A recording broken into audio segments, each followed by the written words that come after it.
Okay, let's get rolling.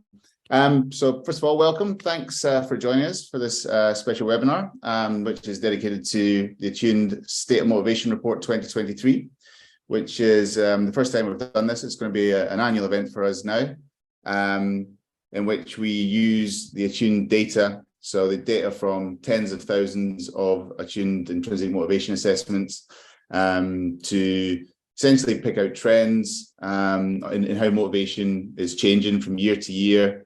And today, because it's the first one, we're using data that goes all the way back to 2018. So it's a kind of 5-year snapshot of how motivation has changed. Obviously, that covers the pandemic, which makes it particularly a particularly unique period. So we can see how the pandemic has changed people's motivation.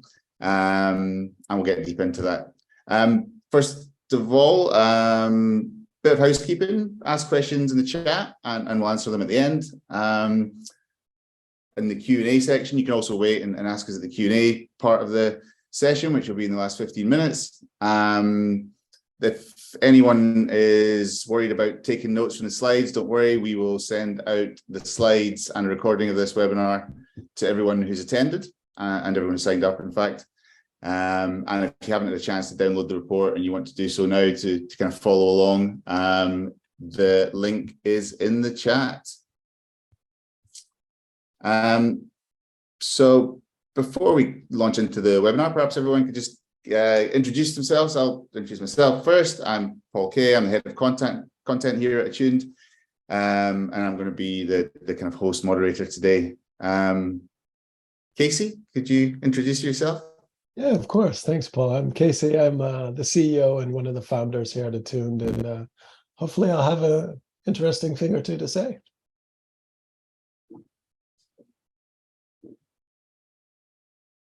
Chad, could you introduce yourself to these lovely people?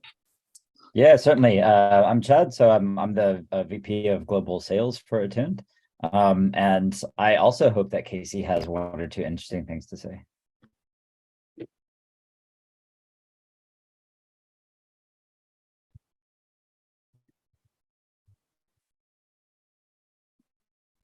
And Christine, please introduce yourself as well.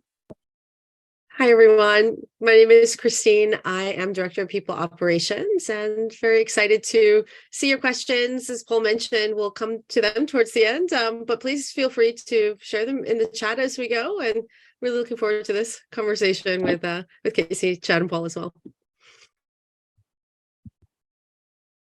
Okay. So to kick things off,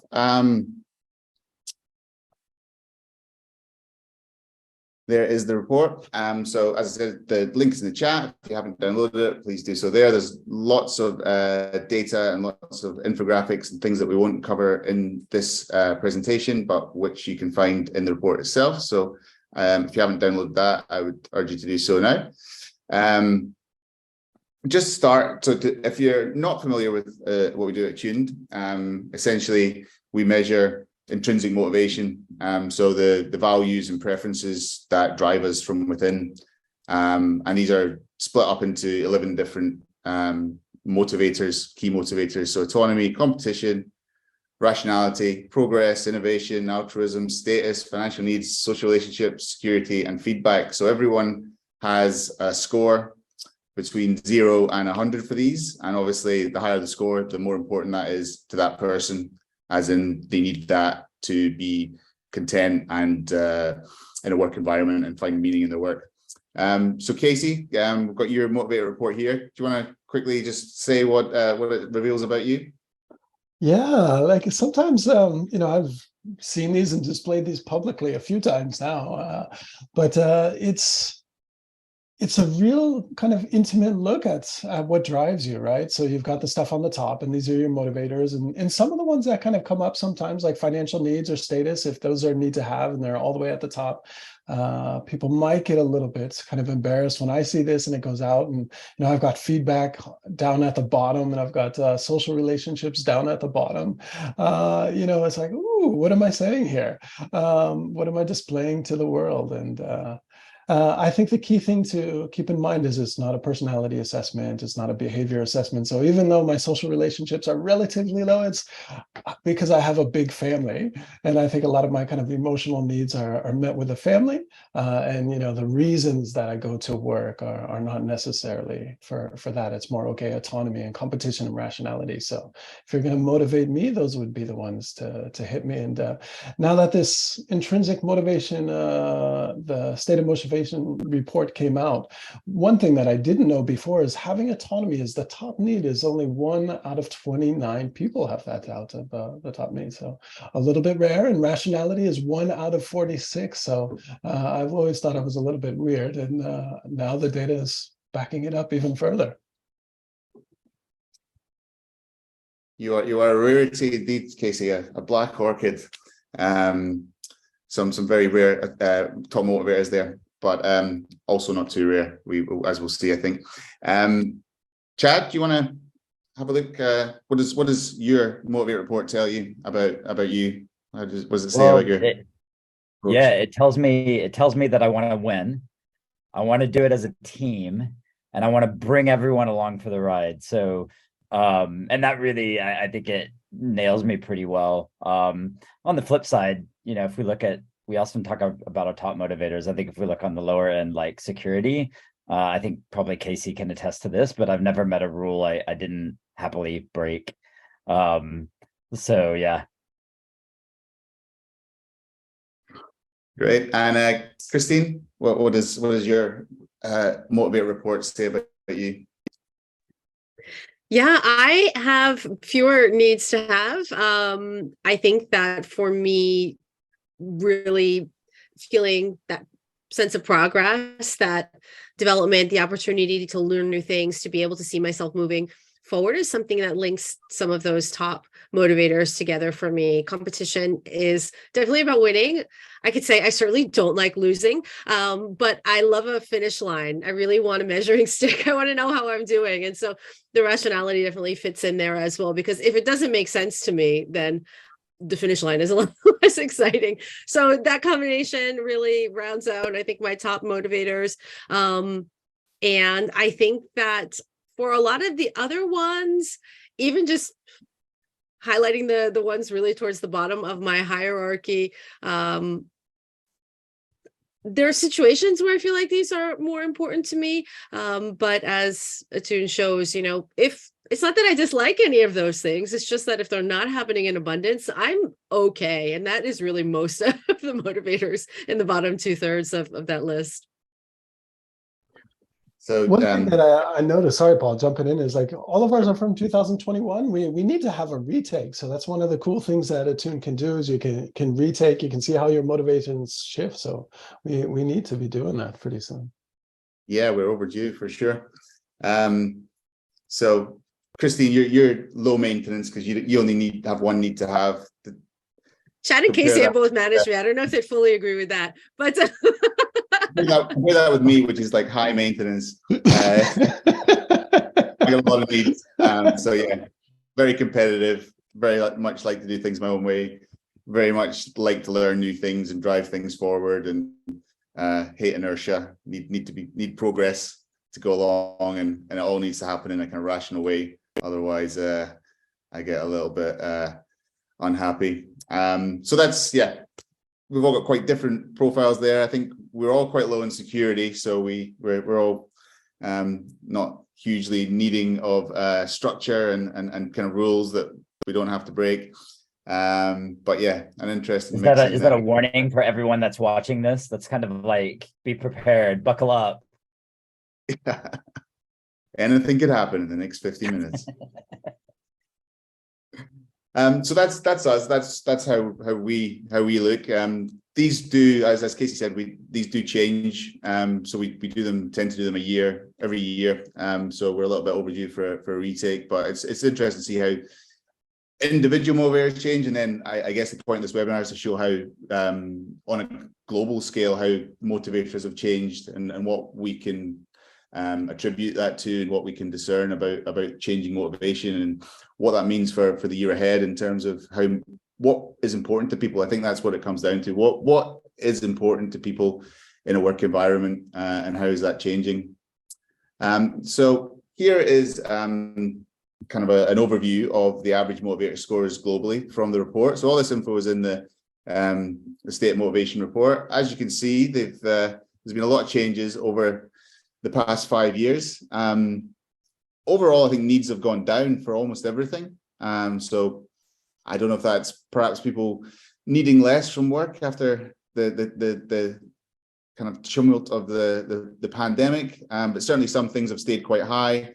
Some have not really moved at all, and some have really plummeted in terms of importance. So we'll take a look at those individually, those three categories. I think that's what we're going to focus on today. Motivators have really decreased in importance, motivators that have increased or kind of risen to the top, so increased in relative terms, and those that haven't really changed, and what's different between those different motivators, and why have they behaved in the way they behaved.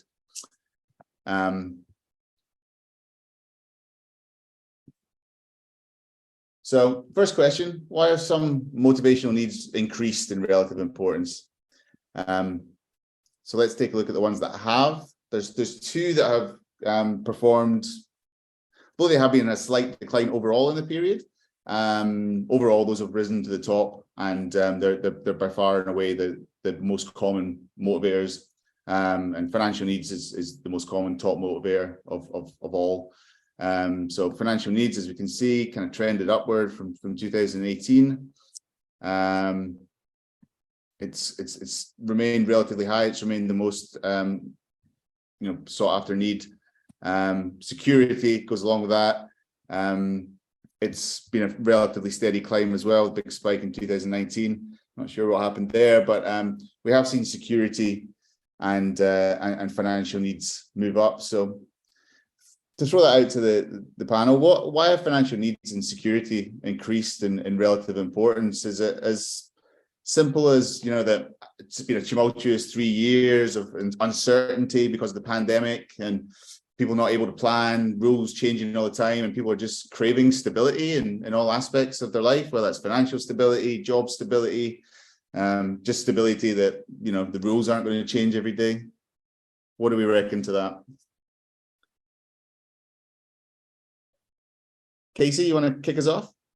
Yeah, no, I think you're pretty much hitting it on the head, right? With what everybody needs. And organizations, I think our brains can just barely take so much, right? And make sense of so few things in the world. And when we have all these polycrises going on, it's multiple things all around the world.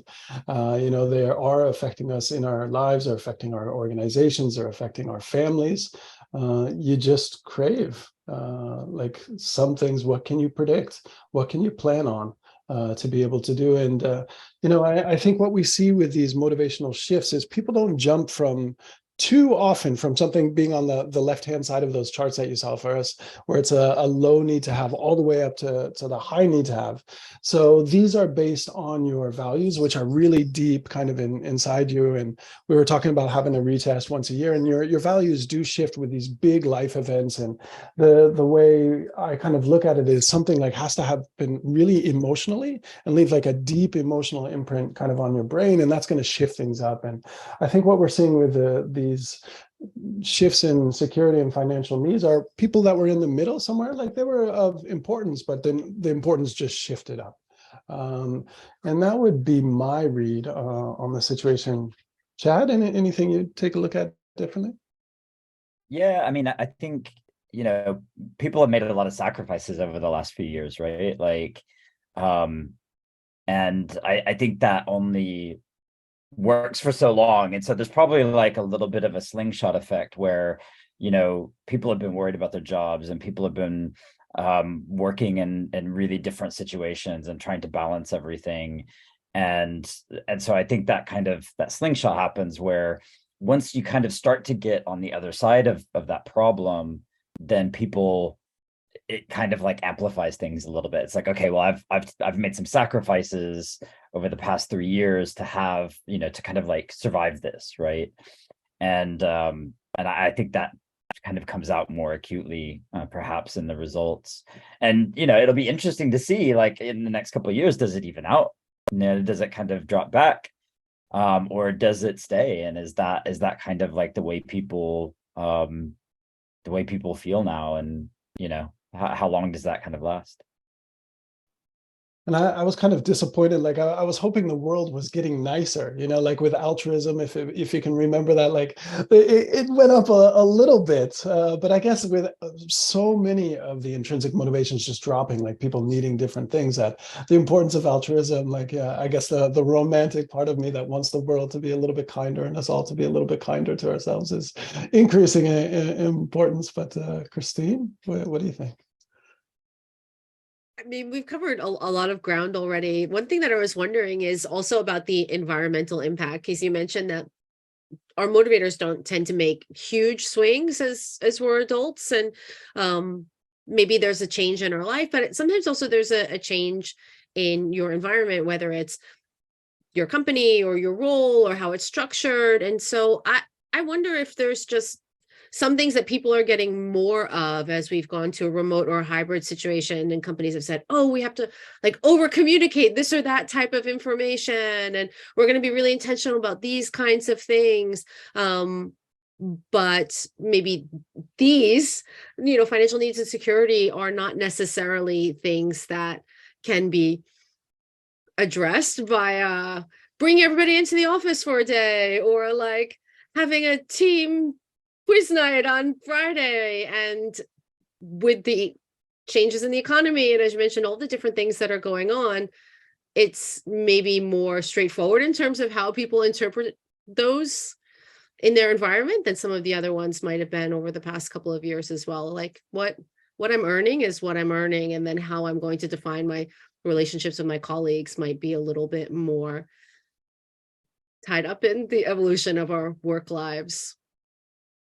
I think those are like good points, and like financial needs and maybe security to a degree are harder for like an individual like manager to address, and I think like talking about financial needs, even though I've been running companies and stuff, is like it's never so easy, right? It's personal, and people have kind of like emotional attachments to it. And what is the power of individual people within organizations? Okay, can you do it across the board, or how do you go about communicating this? And I think when like the world's on fire, and again, like polycrisis is like, okay, it's even more hesitation to do something. And something else you said that was really interesting, Christine, is what we see is sometimes with motivations is people hit like a threshold, like, okay, I've gotten enough competition, it's gone beyond all my competition needs, and I just don't want competition for a while, and we'll see kind of like a significant drop. So that might kind of address some of the things, the other motivators that we saw drop. So like stuff like feedback or rationality. Okay, people are trying to explain to me way too much stuff, and trying to be very clear, and I don't need any more feedback. The world is hitting me in the face every single day, so that's enough. So I don't need any more of that. But like security, like that's changing processes and rules, and it's hard to do that without kind of like an organizational buy-in, right? If you're changing kind of structures. So these might be ones that are harder to address as well, and didn't get past those threshold points. I think it's very true. We'll see as we go into the motivators that have decreased in relative importance. There's definitely another side to this coin. So financial needs and security do both speak to that kind of stability, that, please don't surprise me with anything else for a while. No more pandemics and inflation crisis and things like that. But then I think we see the other side of this coin in other needs going down. So why have some motivational needs decreased in relative importance? Well, let's have a look at the ones that have. So Casey, maybe this is one you can shed some light on, because I guess maybe to what you alluded to there, rationality's taken a fairly big drop. Started before the pandemic, but it's gone down steadily. It's probably the biggest faller in that time. So yeah, it's interesting, and I remember kind of doing like webinars in the like late 2018, 2019, when there was that peak, and like, okay, the start of Corona kind of going around, and people want clarity about what things are. So all of a sudden we saw this mountain. I remember talking about that, and then interesting to see this data just drops off a cliff like that. I guess my guess would be like, again, these motivations are attached to big life events, and those life events, they have to imprint on your mind. So it's got to be an emotional imprint, right? Just like a chemical imprint on your mind. And I don't think rationality, you can come up with all kinds of like rational explanations for stuff, but it doesn't necessarily lead to emotion. So like people's emotions are being affected in different way. Like, my finances are killing me. My credit cards are maxed out. The interest rates are going up. And like, I feel that emotional pain every single day. Whereas something like rationality might not just drop that like a chemical bomb in your head to move your values. There is a guess I would throw out there.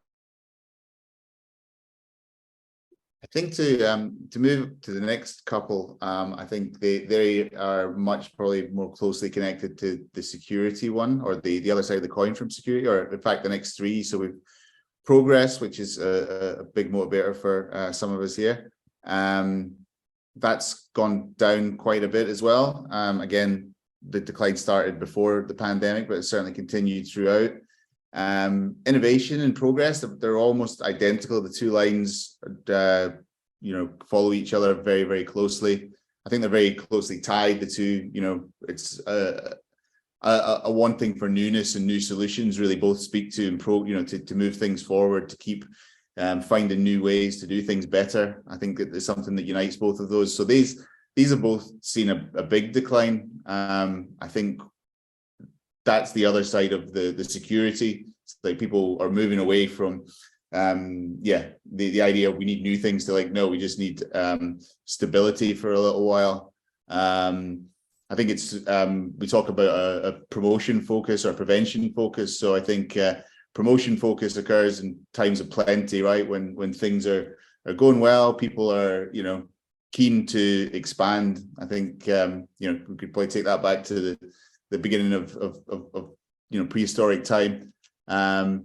When there is abundance, when there is relative stability, then promotion focus occurs, and we look for new jobs, and people are more willing to take risks. And then we have a time like times of crisis. So for example, the pandemic, but before that, the global financial crisis. We saw very similar research coming out around that, where people actually shift from promotion focus to prevention focus, where it's not like I want to look for a new job, so I want to make sure I keep my job. I'm not willing to take a big financial risk. I'm rather happy just to keep things ticking along. So I think those two seem to be security and like the combination of progress and innovation. They're two different sides of the same coin, of the same switch in focus, I would say. And just here on innovation, kind of something interesting. Sorry, Ted. Please talk over me if you've got something great to say. Like with innovation, innovation is going down as a trend, as a need that people have, right? Because you're going back to that prevention focus that you're talking about. But when you get into downturns or recession, and there's recession in some parts of the markets, it's when they say, okay, that's when generational startups are created, right? And I wonder, like, some of the best startups, the most famous companies are usually in the middle of a downturn, or when the world is not looking very good is when they're founded. And if that's partly because there's less competition, there's less people chasing ideas and less people pursuing ideas, that they stand out. So that kind of just popped in my head. Ted? Yeah, I was going to say about progress as well. Like, having been in the recruitment business for a long time, I know that people will accept a trade-off, right? And I wonder if this isn't somehow reflective of the increased emphasis on work from home, where people are like, yeah, like I'll take this job if I can like continue to have the lifestyle that I'm now enjoying and that I've kind of enjoyed for the last couple of years. And if that's not kind of driving that down, where people may be a little bit more reluctant to kind of take on a lot of responsibility, or to kind of push for something that'll put them into the office more, or to kind of like things like that may be you know, a less acceptable trade-off than they used to be. I think you need to be resourced to grow as well. And when Progress is looking at learning and growing, like, you need the fuel in your tank just as much as you need to be in an environment that's going to support that. And sometimes it is like a time or a money investment in developing and growing people. And sometimes it's just having an atmosphere of learning. And to your point, Paul, like trying new things or being open to considering new information. And if it's just a triage situation, then it's hard to say like, hey, like, how can we improve your cholesterol when like you're over there bleeding to death? It just is a differentiation, I think, in where people are putting their attention and what's going to be most critical to them. So yeah, I'm curious to see how this one goes as maybe things start to improve in the broader market. Yeah, what you were saying there kind of got me thinking of you know, that old adage from Warren Buffett, you know, be greedy when others are fearful, and fearful when others are greedy. That this is, you know, this is the past now. I guess what we're really looking is how is this affect the future, affect the next few years. I think you know, the pandemic, we're by and large, the world has now emerged from it. The restrictions have mostly gone. So I think as we see with Progress, it's starting to tick back up again, just very gently for now, but it's definitely kind of, you know, up from its low. Innovation, I think we're seeing even more kind of uptick since Q2. So I think these things are coming back. And what you said about, you know, times of crisis being fertile ground for you know, real innovative game-changing startups also made me think, a bit random, but you know, I think of like great music genres that are born of kind of times of strife. Like punk would be a good example, you know, coming out of dissatisfaction and you know, maybe quite a dark time for a society or the world. So I think that there's definitely a line that can be drawn between all those things, investment and startups and music. And I think because something has gone down doesn't necessarily mean that that's going to continue. I think and the data tends to show that, especially with these two anyway. Related to that, I think, is autonomy, which someone touched on there about, you know, I think we're talking about, you know, had too much competition, but I think autonomy is probably the best example of all. I think most people in the time of remote work and work from home have probably had more autonomy than they've ever had. And we've seen that it's not as big a decline as some of the others, but it's certainly gone down about 12% over that time from its peak in 2019. Again, it's on the rise again. So I think we're seeing, you know, the effects of the pandemic and then the emergence from the pandemic and these needs coming back. But I think this is a good example of when a need has been oversatisfied for a lot of people, and they're like, okay, I've had more autonomy than I perhaps need, and now I need a little bit more structure. So again, another side of the security coin, perhaps. Chad, you get any thoughts on that? Well, yeah, I mean, like I'm not so high on autonomy. It's kind of middle of the road for me, but yeah, take it away from me and see what happens. Like I think, you know, we've had this kind of period where people probably did gain a lot of autonomy, and like Casey said, it might reach that point where, okay, that's kind of fulfilled, and so it might naturally drop. But you know, I think we may be seeing, to kind of back to my previous point, like, you know, so many people are going back to the office now, and are people like, you know, kind of, is this like a little bit of rebellion? Is this the punk spirit coming out, and people saying like, hey, like for the last 2 years, you haven't really bothered me. Like, why are you micromanaging me now? And it's just, I think that might be kind of a sentiment that's sort of out there. So I'm autonomy is my top motivator, and I think this is kind of what goes back to one of the reasons we created Attune, is like it's so so much a need to have for me, like it never changes. Like, don't tell me to do anything, is kind of the initial reaction for me. And like, it's so hard, like for somebody with low autonomy, like to understand the world through their eyes. And right, this is what these motivators are. It's their values, and it's how somebody looks at the world. It's their life experiences up until that moment in time, and they look at it. So, you know, with people fluctuating and going down, like this is just kind of like bubbling, like, you know, let me just do my thing all the time. So I think these changes are really hard to do. And I guess for me, like I've got a 4-year-old, and you can't tell her to do anything at all. It might be an age thing, like everything, like, you know, her name's Chihaya, and it's like,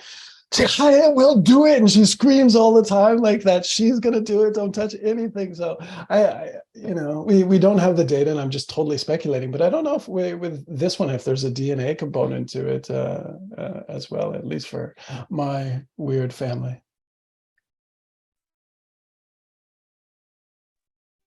Yeah, I mean, it's high for me as well. I mean, it's always my top or second top up there with competition. So I think it's important to realize that, yeah, for some people, there's been no change at all. The high autonomy before the pandemic, their high autonomy during the pandemic, and their high autonomy post-pandemic. I think it's that swathe of other people who maybe it was neutral for them, but now it's nice to have, or maybe it was nice to have and it's crept up into the need to have. Again, we see it going back up. So I think, yeah, we probably for the year ahead, autonomy is something that one to keep an eye on for sure, because as Chad was saying about people coming back to the office, they've got used to a lot of autonomy.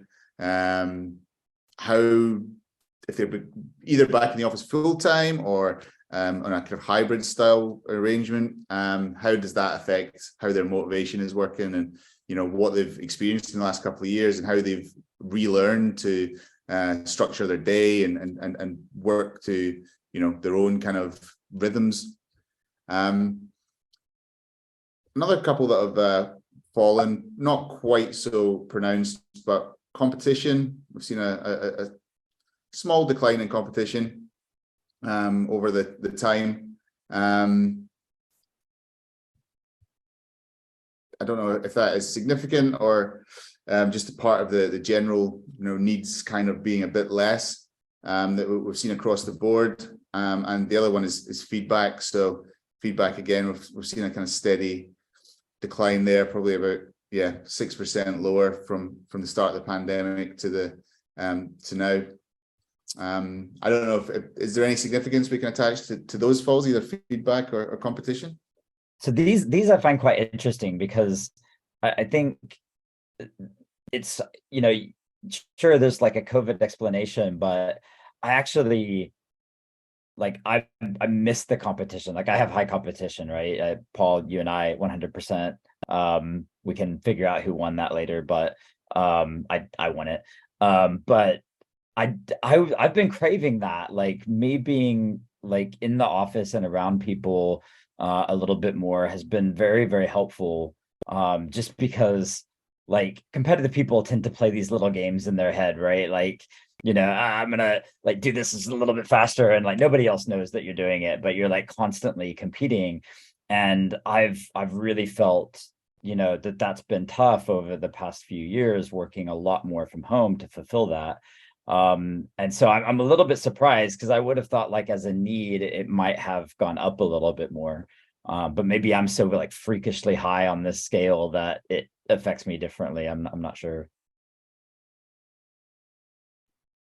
That's really interesting, Chad. I was going to wonder if the shift to working in more remote or hybrid situations, or incorporating more technology, is having any impact on some of these. Because I even think about us, and we've had a one-on-one routine within our organization since day one. And we've gone through all these different ways of keeping track of this information, and how making sure people know what their targets are, and they have a way to see how they're progressing, and visibility on dashboards and all kinds of information. But there was also a lot that we were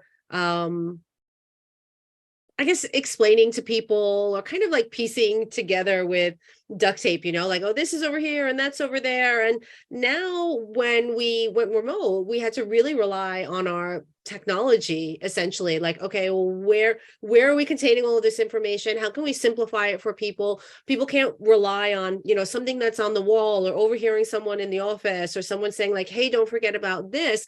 They have to be able to communicate these things in a somewhat more structured way. And so for both competition and feedback, I wonder if there's more, I don't know, just environmental support for this coming from the tech that we're using. You're using a system to make sure your one-on-ones are really structured, and everybody fills in this information every week, and they can go back and see it whenever they want. And, for competition, well, I can't just ask someone, where's this or that again? I have to know where it is and pay attention to the dashboards. And oh my gosh, now I can actually see this all day long if I really want to know where I'm standing.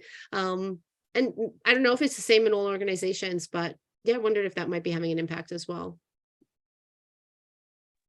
I think that's a great theory. So I've talked about like how the emotion, changes the values as well, but it's a lot from our environment. So what are we experiencing, day to day, and how is the environment changing our behavior and our habits, and that kind of sinks in and affects our value set. So I think totally solid. Christine, you totally triggered me to want to check the KPIs for the team. I was like, you were talking and I was like, what are the KPIs today? Like, yeah. It's there. You can see that dashboard anytime you I know. It's, yeah. I guess we haven't, like, our viewers, like, I don't know if it's just absurdly dark outside, but yeah, a few of us are in Japan, so it's the end of the day for us, and the beginning of the day for probably just about everyone watching. So I don't usually freak out about KPIs at 8 a.m, so I'm not that person yet. Cool. Well, the last kind of question is one that I find particularly interesting, and something where I guess it's a kind of constant work in progress for us to try and work out. So specifically with the data of the last 5 years, I guess the question is, why have some motivational needs stayed roughly the same? I guess the bigger question is, are some motivational needs more stable than others, as in less likely to fluctuate, less situational dependent? I don't think we have enough data to answer that yet, but certainly a really interesting question that I think we're constantly trying to solve and trying to find more evidence towards. But what we can say is some motivational needs have stayed roughly the same over the last 5 years. Those are altruism. We can see it's stayed very stable from 2018 to today. Just a 6% change overall in that whole time, but it's stayed very close to the line there. We can also see social relationships. I feel like these two are quite easy bedfellows. In that, yeah, altruism and social relationships, they do kind of speak to a similar need, I think, a need that involves other people and kind of positive relationships with them. Again, we can see that's again quite a small drop, 8% in change in the whole time, 3% drop since the beginning of the pandemic. Very, very stable compared to some of the others. And the third one is status, which again, if we ignore this very Jaws-like spike in 2019, it's been pretty stable, 3% change since the beginning of the pandemic to the last quarter. And I guess if I was to make an attempt to uniting these three motivators, I guess status, again, it's something to do with where you place yourself in relation to others, perhaps. I don't know if that's stretching the circle too much to include these three, but certainly I think it's significant that these three have not really changed. What do we think of that?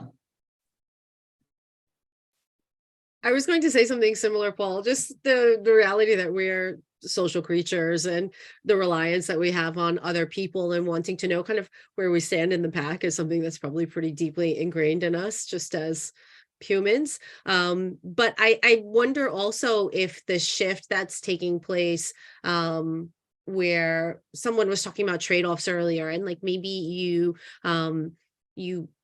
go with an organization where you're going to have the flexibility that you want or need for your life, or so that you can make sure that you are able to, I don't know, work in your marathon training instead of commuting an hour and a half into the office, or this or that people have done a little bit of a reckoning with their lifestyle choices and found that some of the things that were previously maybe not even considered to be real possibilities, can happen in terms of the degree of flexibility you can have in your work life. If that, and also this idea of wanting to work in mission or values or purpose-driven organizations is also playing in. You know, there's been a lot of research that I've seen over the past couple of years where people are saying, yeah, I want to be able to kind of like live this way, and I want to really feel good about what my company is doing. And some of these other things that are aspects of my work environment, I might be willing to trade off on. And so I just thought that was interesting from those perspectives, that even if we're working from home, we still care about other people. And also, yeah, wanting to feel like you're doing some good in the world might not be going anywhere, as Casey was hoping for at the beginning.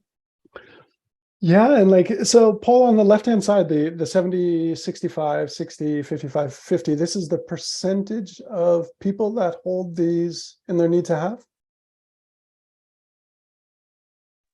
This is the average score. So the average score that we're looking at. So, you know, I think kind of going back, if these might potentially be more stable, and what, like for status being the way we see it play out a lot is a need for kind of respect. You know, I think there is part of like pecking order and to display where you are in the hierarchy, but often, you know, more displayed as kind of a need for respect and to be respected by your peers and your colleagues, and that you're valuable and have that feeling of valuable. And all of these three are interconnected, right? So they're related to other people. So are you able to help other people? As Chad started off, like he wants to win with a competition, but he wants to win together and bring the team with him. With the altruism component and social relations. So if we're seeing as a potential, yeah, I guess those percentages do correspond to the percentage of population. So, you know, if you've got 55, and what were the other ones? Paul, do you mind going back to 45 for social relationships? And can you go to altruism?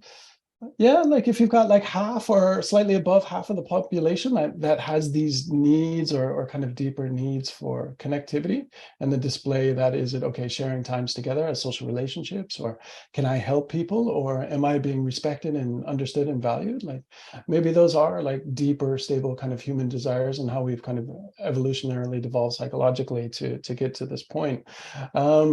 Which goes against my romantic desires. Christine kind of prompted me with, like, it's like, okay, I'd love the world to be just nicer, like make everybody nicer, but I guess it's not going to happen that way, right? So I'm kind of interested in your take here, Chad, because, you know, for me, these are always three of my lowest, along with feedback. They're always firmly in the low neutral for me.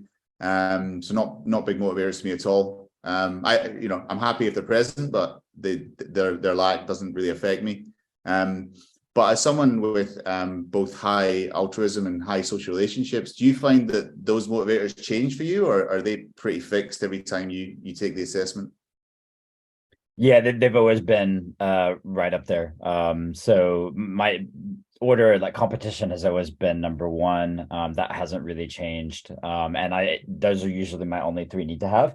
The only exception to that, which is interesting and maybe speaks to what you talked about, like the dynamicism, no, that's not a word, of how they move, is back in, it was like May or June 2020, I took the assessment for, was that time, like the third or fourth time, and rationality like jumped way up. And it took me a long time to figure out why. Like I had to kind of reflect on the situation that we were in, thinking about that, because like it seemed like a weird anomaly to me, because rationality had always been pretty low. And suddenly it was in my top, 3. And it wasn't really until I retook the assessment, which was like August 2021, that I got some kind of distance on it. And I reflected on what was happening at that time. Well, as a small startup company, there was a lot of fear in May 2020 around what was happening with COVID. And, normally I don't need a lot of, I don't need things to be rationally explained to me. But at that time, the decisions that we made as a kind of leadership team had such a huge impact on people's lives. And at that moment, I needed people around me to make really well thought out decisions. Like at that time, it was about survival, right? And so I guess there's a link to altruism as well, but I think that's probably the only time in my professional life, at least in the last 10 or 15 years, when I was really looking for, that sort of rational, logical explanation behind decisions. And so I think outside of that, every time I've taken it, those have always been in my top 3. And it was just really interesting to me that was a case where it kind of jumped.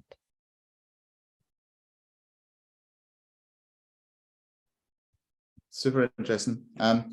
Well, I guess that's us kind of covered the 3 main questions we wanted to ask. I realize we're getting towards the end of the hour, so possibly a good time to throw it out for questions. If anyone's got any questions, please weigh in with them now in the chat or the Q&A, and we'll do our best to answer them. While people are having a think, I think, what we haven't talked so much about is kind of what these motivators really mean, to have a motivator satisfied, to have a motivator unsatisfied, for needs to be going up. And I guess, well, the benefits for companies, for employers. Why is it important? I mean, it's a very basic question, but why is it important that people's needs are largely met, and what happens if these needs kind of go unmet? Casey, maybe you could give us your take on that.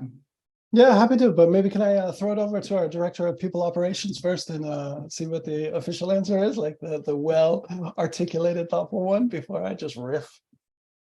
Oh man, what a setup. I think that we know a lot about how intrinsic motivation impacts not only the amount of discretionary effort that people put into their job, but also the amount of fulfillment that they feel in it. And I think that the perception of organizations is evolving in terms of companies understanding, becoming more savvy to the reality that it's not just a matter of, productivity and what are people willing to do for the company and blah, blah, blah, but it's about whether people really care about what they're doing and they feel cared for in what they're doing. And they're excited to be there because a group of people who are feeling fulfilled in what they're doing, their motivational bucket, so to speak, is being filled, are just going to be a lot more engaged, and that brings so many benefits in terms of the quality of interactions between those people, the way that they feel about the work that they're doing, how long they stay, the kinds of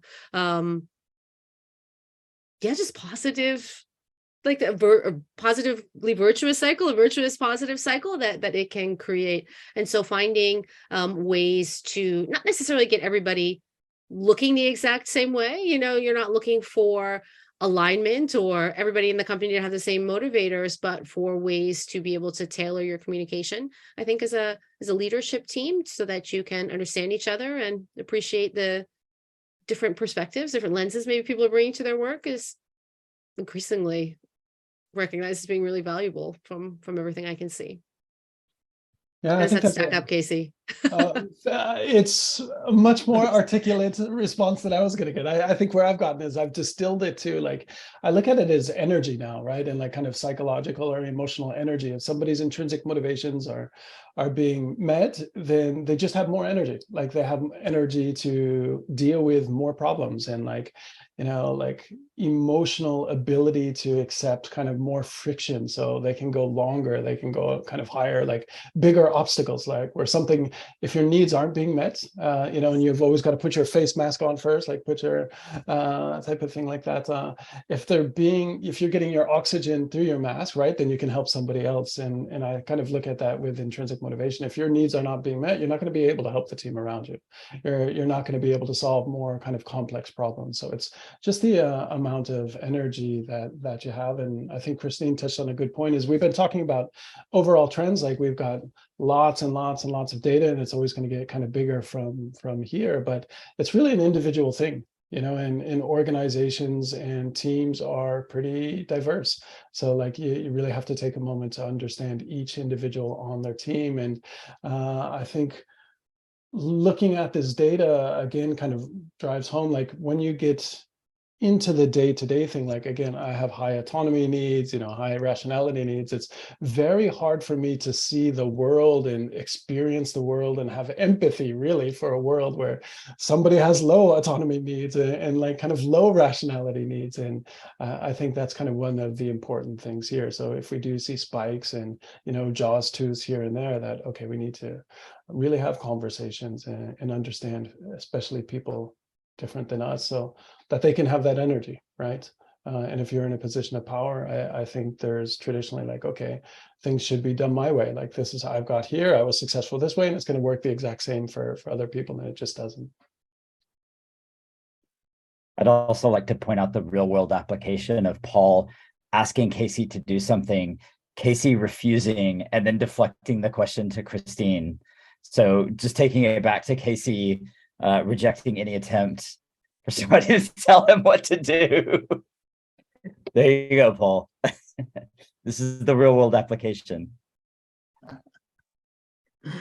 There we have it. Yeah. Well, so we got an interesting question from someone who's asked, do we see any deviations from the global average in certain countries on any of the motivators? So there's a lot of stuff in the report we haven't covered. Again, I urge you to download it and spend some time with it if it's of interest. And you'll see a lot more of these kind of demographic breakdowns, for example, female respondents versus male respondents. Breakdown by continent, for example, where the motivators rank relative to each other. And also, if you our blog post this week goes deeply into generations. So we see how the data splits from like baby boomers through millennials and other generations. So Gen X and Gen Z. But certainly within the report, we don't have it broken down by countries, but we do have it broken down by continent. I don't have a slide of these to hand, but there are definitely some fairly big differences between how different continents responded. For example, North America had a 59% average score for altruism, whereas everyone else was in the kind of 48 to 52 brackets. That's quite a big statistical difference. Autonomy, we see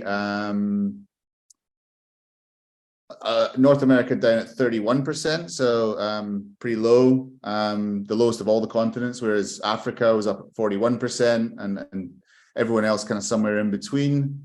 I won't go through them all, but just point out a couple more. Competition, funnily enough, it's Oceania, so Australia, New Zealand scored very highly at that, 62%, as did South America at 61%.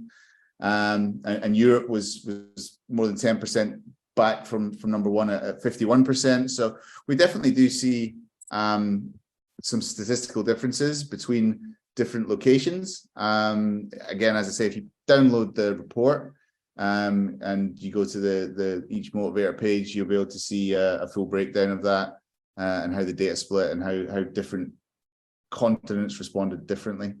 As well as male v female and lots more. So Paul, I've got a question for you. Is how are we going to make the report even better next year? Like, what do you want to do?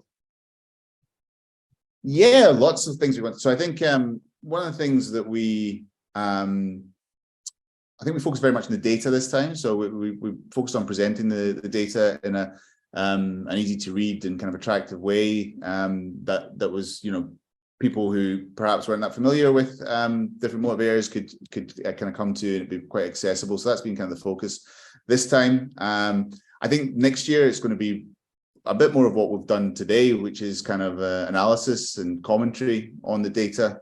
And yeah, getting some people who have maybe a slightly more academic perspective or an otherwise unique perspective on things. You had to dance nice there, like people like that, you know, how you're gonna say that one, but please go ahead, sorry.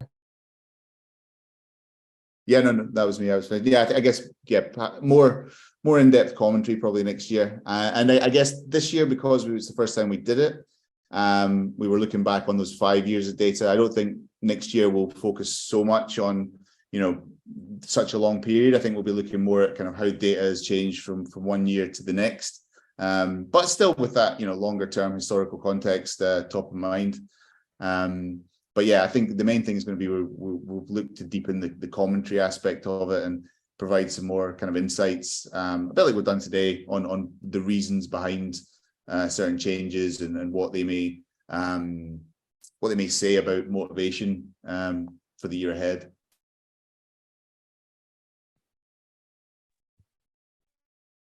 Okay, so that's us pretty much at time up.